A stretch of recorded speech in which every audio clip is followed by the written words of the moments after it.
আসসালামু আলাইকুম শিক্ষার্থীরা, আল্লাহর রহমতে সবাই ভালো আছো নিশ্চয়ই।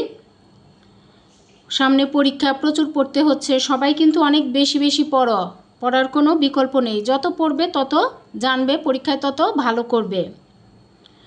আজকে আমরা অষ্টম শ্রেণীর বাংলা প্রথম পত্র পাঠ্য বই থেকে বেগম সুফিয়া কামাল রচিত জাগো তবে অরণ্য কন্যারা কবিতাটি পড়ব।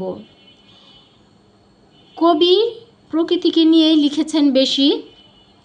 এই কবিতায়ও তার ব্যতিক্রম ঘটেনি।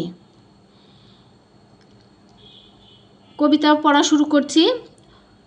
জাগো তবে অরণ্য কন্যারা, সুফিয়া কামাল।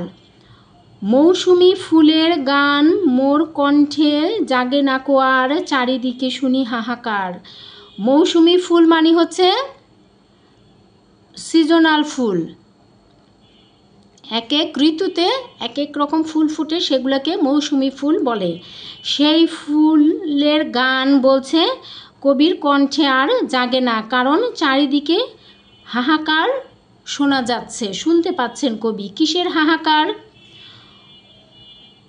ফুলের ফসল নেই, নেই কারো কণ্ঠে আর গান, ক্ষুধার্ত ভয়ার্ত দৃষ্টি, প্রাণহীন সব মুখ ম্লান। কবি বলছেন ফুলের ফসল নেই, ফুল নেই, জমিতে ফুল নেই, ফসল নেই, আর সেজন্য চারিদিকে অভাবের কারণে কারো কণ্ঠে গান নেই। ফুল ফসল নেই, সেজন্য প্রকৃতিতে পাখির কণ্ঠে যেমন গান নেই, মানুষের কণ্ঠেও গান নেই। কেন নেই? ফুল ফসলের অভাবে ক্ষুধার্ত ভয়ার্ত দৃষ্টি, প্রাণহীন সব মুখ ম্লান হয়ে গেছে। ওই ফুল ফসলের অভাবে, খাবারের অভাবে, খাদ্যের অভাবে, প্রকৃতির সৌন্দর্যের অভাবে, সবুজ বনানীর অভাবে মানুষ কি পেটে ক্ষুধা এবং অন্তরেও ক্ষুধার্ত। ভয়ার্ত দৃষ্টি, ভয়ের দৃষ্টি। কেন ভয়ের দৃষ্টি? প্রকৃতি যদি মরে যায় তাহলে মানুষেরও বাঁচার উপায় থাকে না, সেই ভয়ের দৃষ্টি। প্রাণহীন, সবাই যেন একেবারে অসাড় হয়ে গিয়েছে, প্রাণহীন, নীরব হয়ে গিয়েছে, সবার মুখ ম্লান। কারণ প্রকৃতি যদি না বাঁচে, ফুল ফসলের অভাব হয়, তাহলে মানুষের খাবারের ঘাটতি হয়, খাদ্যের অভাব হয়, তেমনি প্রাণও মানুষের নিরস হয়ে পড়ে। প্রাণের দিক থেকেও মানুষ খাটো হয়ে যায়, প্রাণের দিক থেকেও মানুষ নীরব হয়ে যায়, ম্লান হয়ে যায়। এজন্য বলছে যে ক্ষুধার্ত ভয়ার্ত দৃষ্টি, প্রাণহীন সব মুখ যেন মলিন। মাটি অরণ্যের পানে চায়, সেখানে খড়িছে স্নেহ পল্লবে নিবিড় ছায়ায়। প্রতিটা লাইন ইম্পর্টেন্ট। মাটি অরণ্যের পানে চায়। মাটি কেন অরণ্যের দিকে চায়? মাটির সাথে অরণ্য, অরণ্য মানে গাছপালায় সবুজ বনারণ্য, সবুজে সবুজে চারদিক সয়লাভ। সেই মাটি যেন, মাটির উপর নির্ভর করেই তো এই অরণ্য গড়ে ওঠে। এই সবুজের বনভূমি, সবুজের প্রাণ জেগে ওঠে। সেই মাটি অরণ্যের পানে চায়। কেন চায়?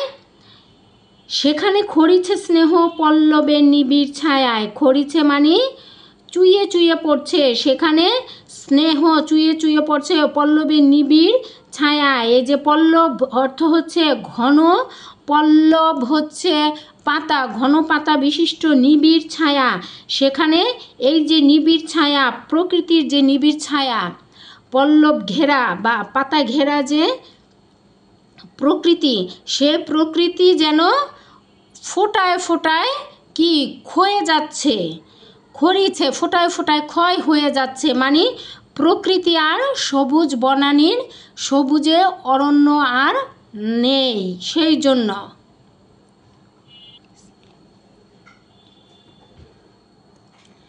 এখানে আমরা সুন্দর একটা প্রকৃতির ছবি দেখতে পাচ্ছি, তাই না? সুন্দর একটা প্রকৃতির ছবি দেখতে পাচ্ছি। আচ্ছা, জাগো তবে অরণ্য কন্যারা, জাগো আজি, মরমরে মরমরে ওঠে বাজি। বলছে এজন্য কবি সেই অরণ্য কন্যারা কারা, এই আমাদের এই বনভূমি, সবুজ অরণ্য, সবুজে কি বিশাল জলরাশি না, সবুজের বিশাল ক্ষেত, বিশাল বনভূমি, এই অরণ্যদের, এই গাছদের কবি জেগে উঠতে বলছেন। জেগে উঠতে বলেছেন কেন? এই যে এই দুর্দশা দেখে, যেখানে মাটি অরণ্যের দিকে চেয়ে যেন তার সব কিছু ধীরে ধীরে ক্ষয় করে ফেলছে, তার আর মানুষেরও কি ভয়ার্ত ক্ষুধার্ত দৃষ্টি, মন প্রাণ সব যেন অসার হয়ে যাচ্ছে। চারিদিকে সবুজ নাই, বনবনানি নাই, খাদ্য নাই। এজন্য কবি জাগো তবে অরণ্য কন্যারা, জাগো আজি, তাদেরকে অরণ্য কন্যাদের গাছ বৃক্ষরাজিকে, ফুল ফসলকে জেগে উঠতে বলেছেন। মরমরে মরমরে ওঠে বাজি, বলছে তোমরা।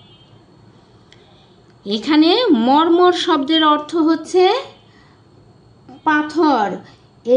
এই লাইন দিয়ে কবি বৃক্ষের সমারোহবিহীন পৃথিবীতে প্রকৃতির রুক্ষ রিক্ত রূপটিকে ফুটিয়ে তুলতে চেয়েছেন। প্রকৃতির উপর মানুষের নিদারুণ হস্তক্ষেপ বৃক্ষরাজিকে ব্যথিত করছে, তারা বৃক্ষ কেটে ফেলছে, তারা নিজস্ব প্রজাতিকে ধ্বংস হতে দেখে বৃক্ষের প্রাণে যেন যন্ত্রণা জেগেছে। তাই অনুভব করেই কবি বলেছেন বৃক্ষকে যে বৃক্ষের ও বহ্নি জ্বালা, বৃক্ষের বহ্নি জ্বালা। বলছে এই পাথরের সাথে রুক্ষ পৃথিবী যেন পাথর হয়ে যাচ্ছে, চারিদিকে বনায়ন, গাছগাছালি কেটে ফেলা হচ্ছে, সেই বহ্নি জ্বালা, বৃক্ষের বৃক্ষের অন্তরের যে দুঃখ অনুভব করে বৃক্ষেরও বহ্নি জ্বালা, সেই জ্বালার কথাই কবি বলেছেন। মেলি লেলিহান শিখা তোমরা জাগিয়া ওঠো বালা, বালা অর্থ কন্যা, মেয়ে, দুহিতা। মেলি লেলিহান শিখা তোমরা জাগিয়া ওঠো বালা।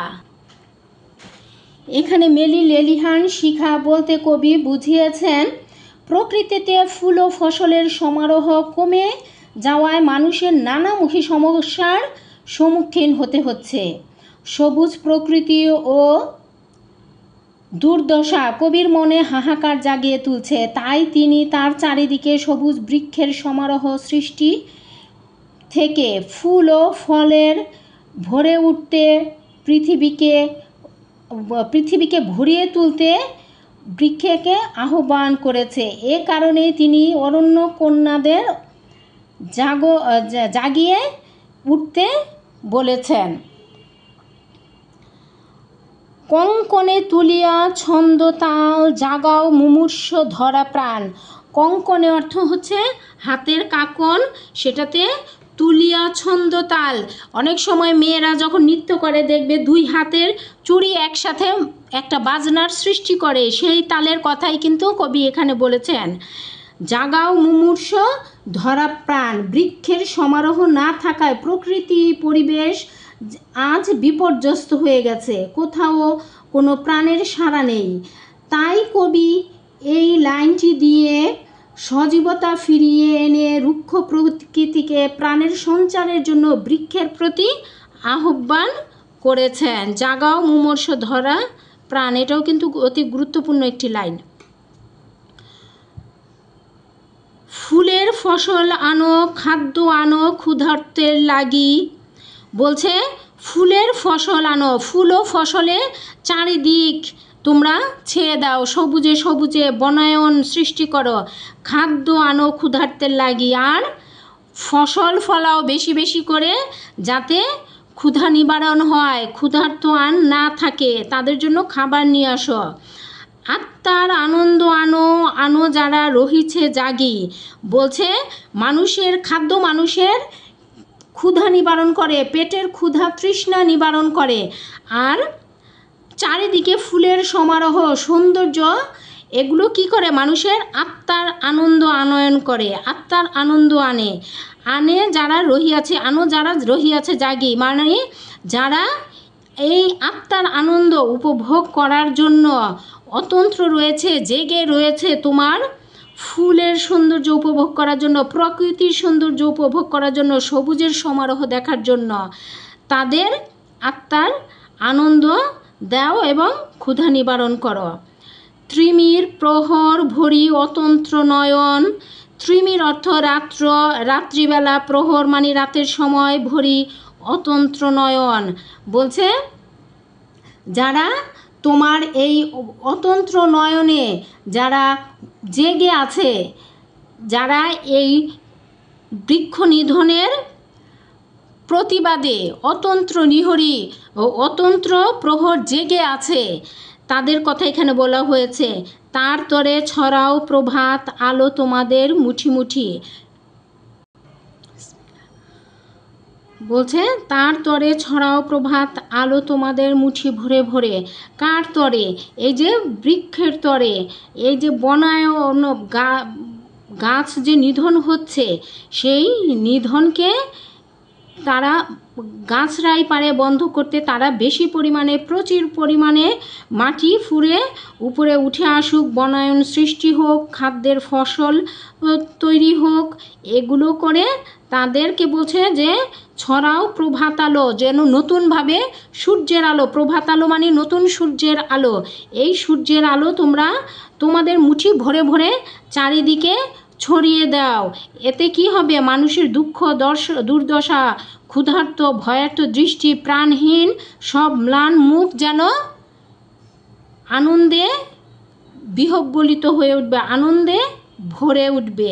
কবিতাটি এখানে অংশ বিশেষ দেয়া হয়েছে, সম্পূর্ণ কবিতা দেয়া হয়নি। মূলত এই কবিতায় কবি ওই যে গাছ কাটা, বৃক্ষ নিধনে কবি দুঃখ বেদনা অনুভব করেছেন।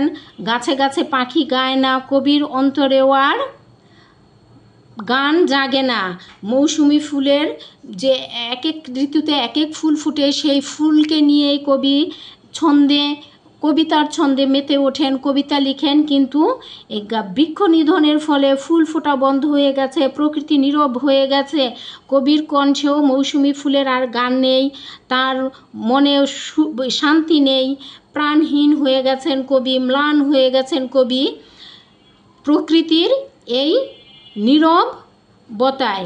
এজন্যই কবি বলেছেন যে অরণ্যকন্যাদের আবার জেগে উঠতে বলছেন, ধরাকে সবুজ, পৃথিবীকে সবুজে সবুজে সয়লাভ করে দিতে বলেছেন। এটাই হচ্ছে কবিতার মূল কথা। শব্দার্থ টিকাগুলো আমরা একটু জেনে নিব। এখানে ছোটগুলো যেভাবে লেখা সেগুলো হচ্ছে শব্দার্থ, বড়গুলো টিকা।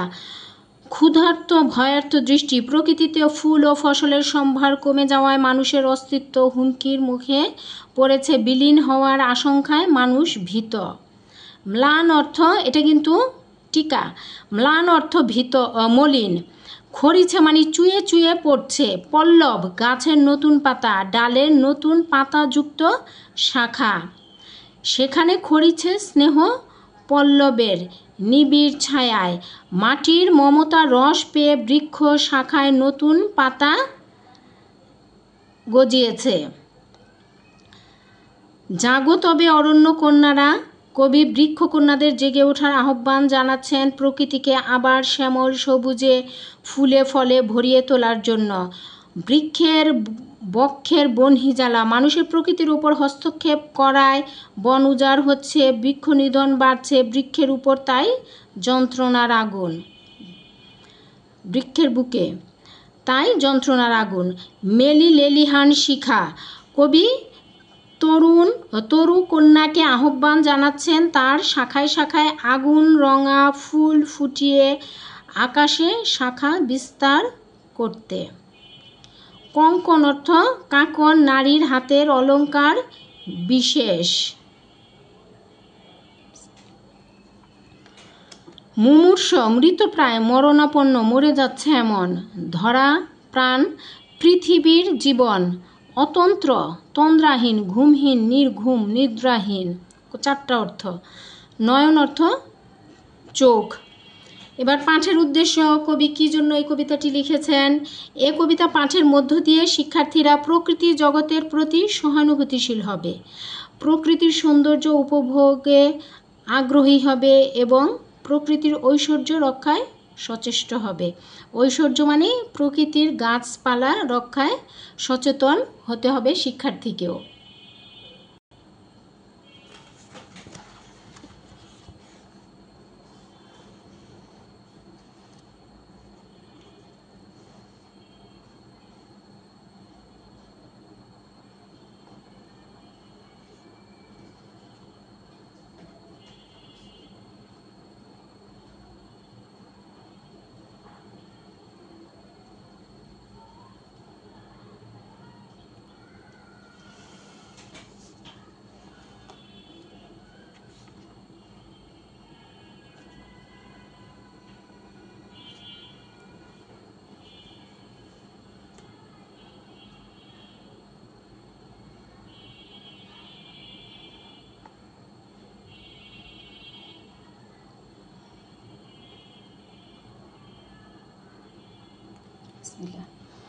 প্রতিবারের মতোই কয়েকটা বহু নির্বাচনী প্রশ্ন যেগুলো তোমাদের মূল বইয়ের অনুশীলনীতে দেওয়া আছে সেগুলো একটু আলোচনা করি।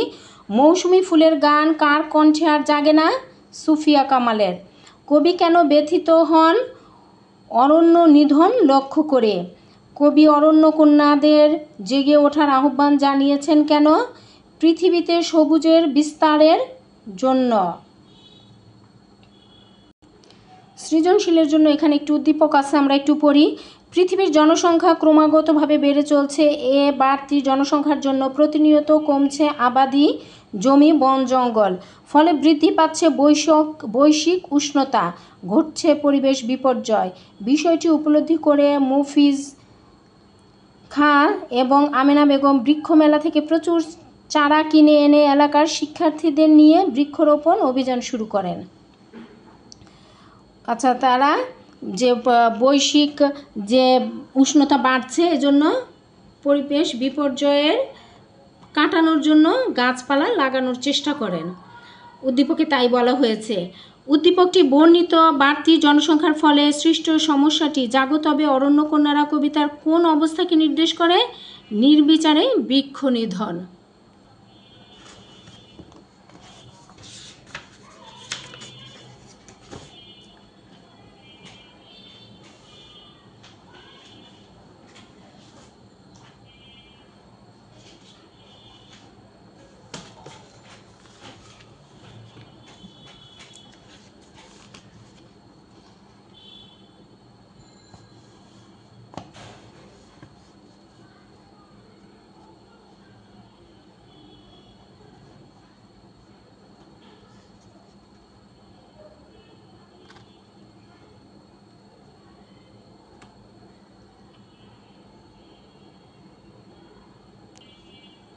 বিসমিল্লাহ। প্রতিবারের মতোই তোমাদের জন্য কয়েকটা বহু নির্বাচনী প্রশ্ন যেগুলো গুরুত্বপূর্ণ।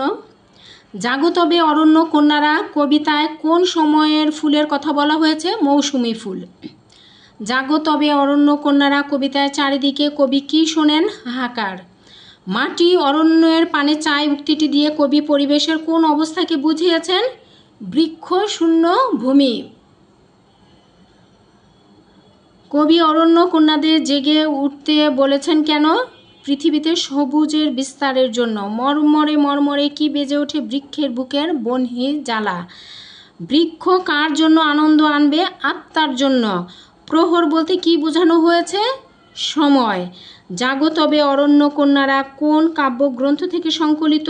উদাত্ত পৃথিবী। সুফিয়া কামাল কত সালে জন্মগ্রহণ করেন? 1911 সালে 20 জুন। অরণ্য কন্যারা ক্ষুধার্তের জন্য কি আনবে? খাবার। সমরে বেজে ওঠে কি? বৃক্ষের বুকের বনহি জ্বালা।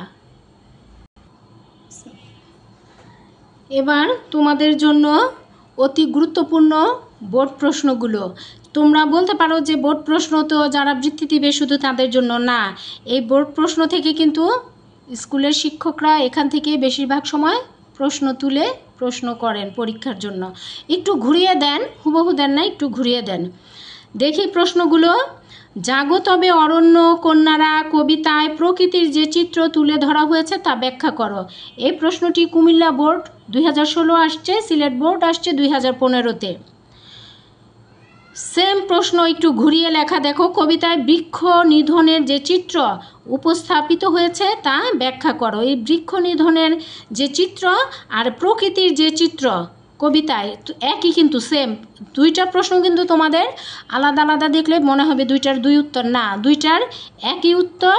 প্রশ্ন দুইটা একটু ঘুরিয়ে করা হয়েছে। এই প্রশ্নটা দিনাজপুর বোর্ড 2015 সালে এসেছে। তারপরের প্রশ্নগুলো দেখো। জাগো তবে অরণ্য কন্যারা কবিতায় বৃক্ষের প্রতি যে বন্দনা ফুটে উঠেছে তা ব্যাখ্যা করো। বৃক্ষের প্রতি যে বন্দনা, বৃক্ষকে কবি কী বলে আহ্বান করেছেন সেই বন্দনা। এটা কুমিল্লা বোর্ড 2017, চট্টগ্রাম বোর্ড 2015-তে আসছে। তারপরের প্রশ্ন দেখো, সেম একই ধাঁচের প্রশ্ন একটু ঘুরিয়ে করেছি। কবিতায় প্রকৃতি অরণ্যের প্রতি যে মমত্ববোধ ফুটে উঠেছে তা বিশ্লেষণ করো। এটা দিনাজপুর বোর্ড 2015 আর চট্টগ্রাম বোর্ড 2015-তে আসছে। এখানে বৃক্ষের প্রতি বন্দনা আর বৃক্ষের প্রতি মমত্ববোধ একই, কিন্তু অরণ্যের প্রতি যে মমত্ববোধ আর বৃক্ষের প্রতি যে বন্দনা একই কিন্তু। তারপরে প্রশ্ন দেখো।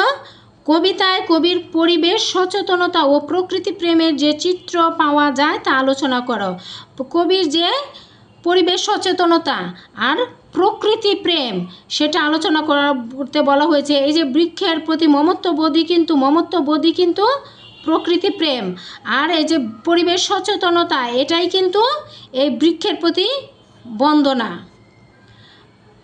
পরিবেশ সচেতন বলেই কিন্তু তিনি বন্দনা করেছেন। এটা আসছে কুমিল্লা বোর্ড 2017 এবং 16, সিলেট বোর্ড 2015। তাহলে এখানে আমরা অনেকগুলো প্রশ্ন দেখছি, 5টা, কিন্তু এখানে মোট 2টা। ভালো করে একটা প্রশ্ন পড়লেই এই দিক সেদিক ঘুরিয়ে ফিরিয়ে কিন্তু তোমরা সকল প্রশ্নের উত্তরই করতে পারবে। এবার আমরা উত্তরগুলো একটু আলোচনা করে দেই। জাগো তবে অরণ্য কন্যারা কবিতায় প্রকৃতির যে চিত্র তুলে ধরা হয়েছে তা ব্যাখ্যা করো। এখানে প্রকৃতির কোন চিত্র তুলে ধরা হয়েছে দেখো। মৌসুমি ফুলের অভাবে কবির কণ্ঠে আর গান জাগছে না, গান আসছে না, চারিদিকে শুধু হাহাকার। কিসের হাহাকার? বৃক্ষ নিধনের হাহাকার। বৃক্ষ কেটে ফেলা হচ্ছে সেই হাহাকার। ফুলের ফসল নেই আর পাখির কণ্ঠে গান নাই। মানুষেরও পেটে ক্ষুধা, তাই মানুষেরও কণ্ঠে গান নাই। ক্ষুধার্ত ভয়ার্ত দৃষ্টি, প্রাণহীন, একেবারে সব মুখ ম্লান। কেন? জীবন বিপন্ন হয়ে যেতে পারে। পরিবেশ বিপন্ন হলে জীবন বিপন্ন হবে, সেই ভয়ে।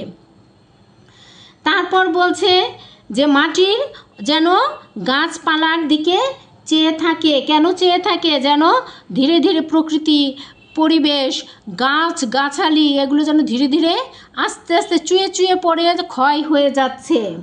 তাই কবি কী করেছেন? অরণ্য কন্যাদের জেগে ওঠার আহ্বান করেছেন। কিভাবে জেগে উঠতে বলছেন? বলছে যে পাথরের এই কঠিন বুক ভেদে তোমরা জেগে ওঠো। তোমার বুকের জ্বালা কি করে? ফুলে প্রস্ফুটিত করে। আকাশের পানে ঊর্ধ্বমুখে তোমাদের লেলিহান শিখা জাগিয়ে তোমরা উপরের দিকে উঠো, মানে জেগে ওঠো।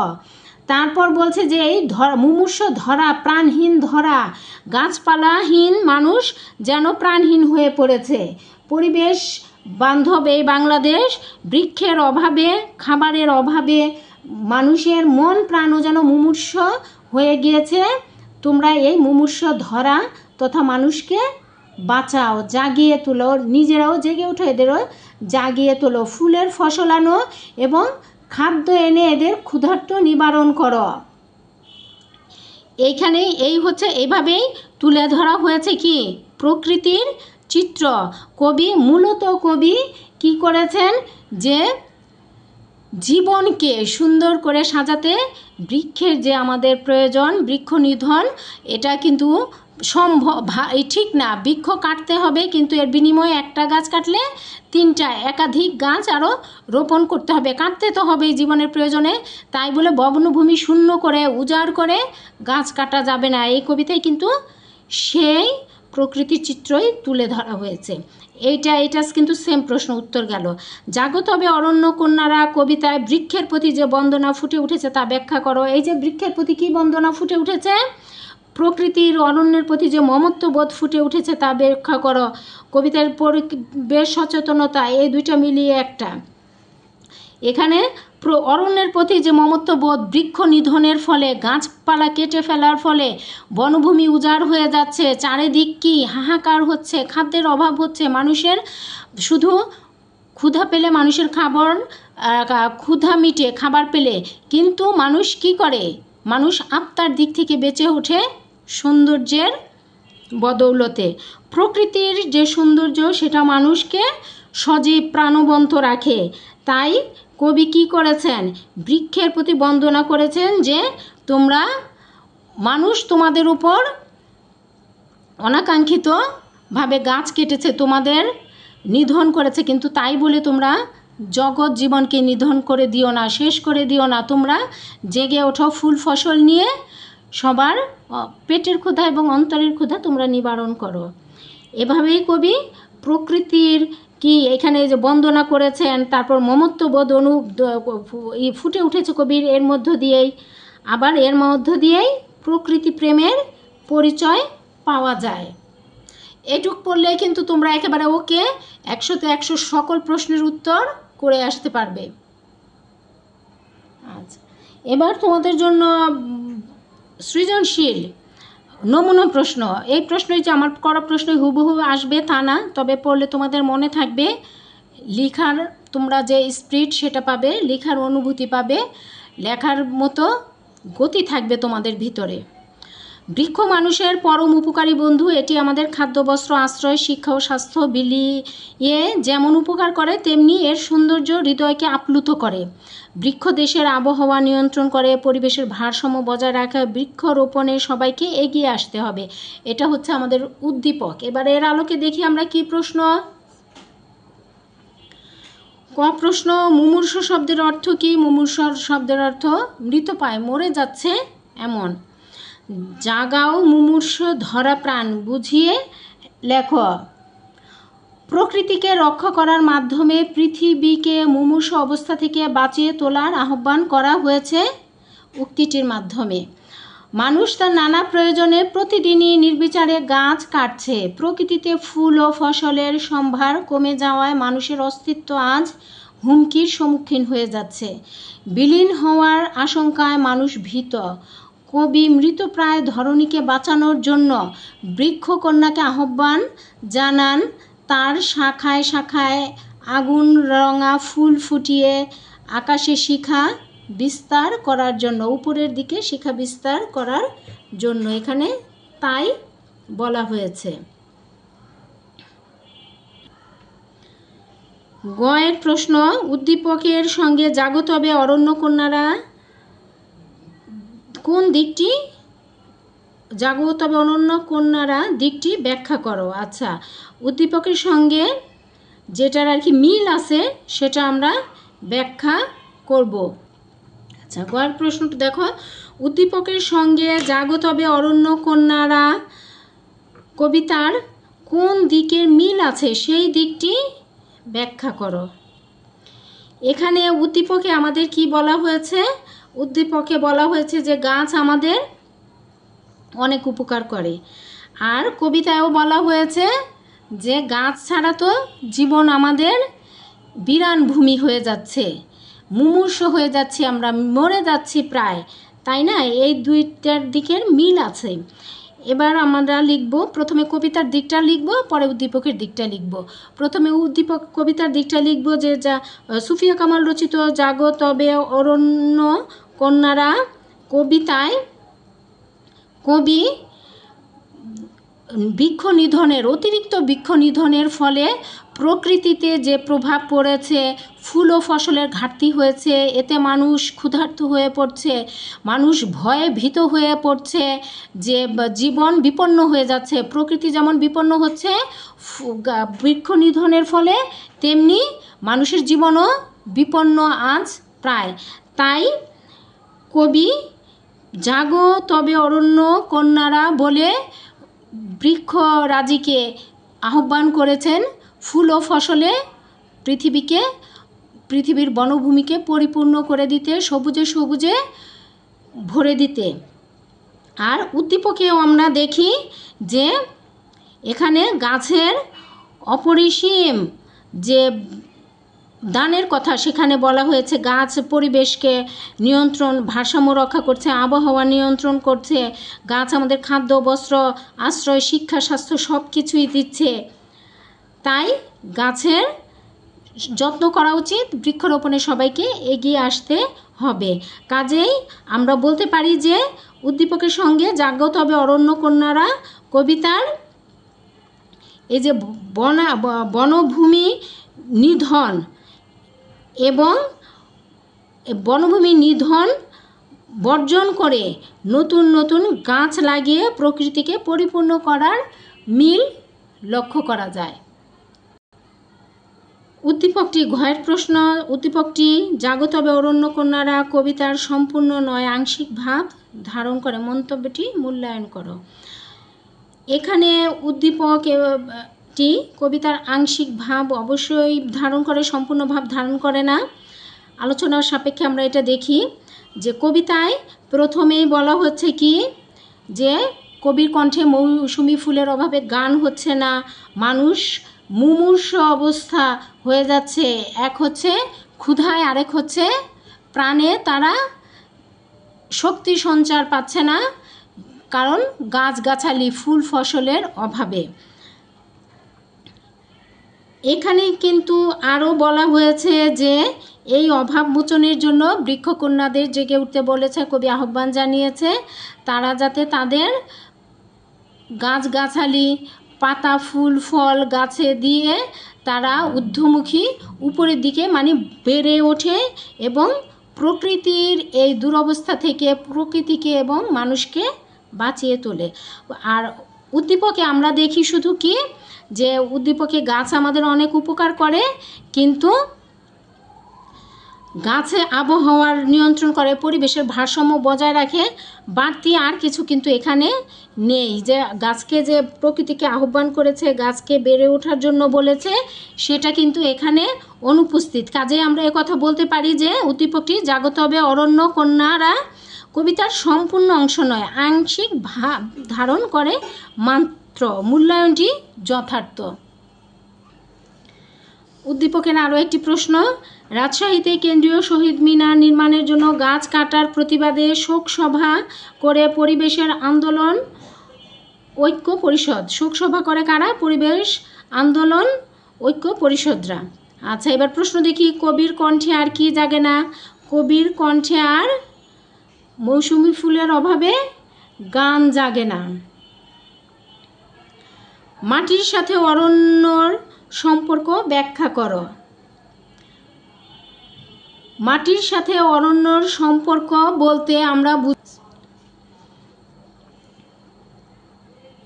মাটির সাথে অরণ্যর সম্পর্ক পারস্পরিক নির্ভরশীলতার।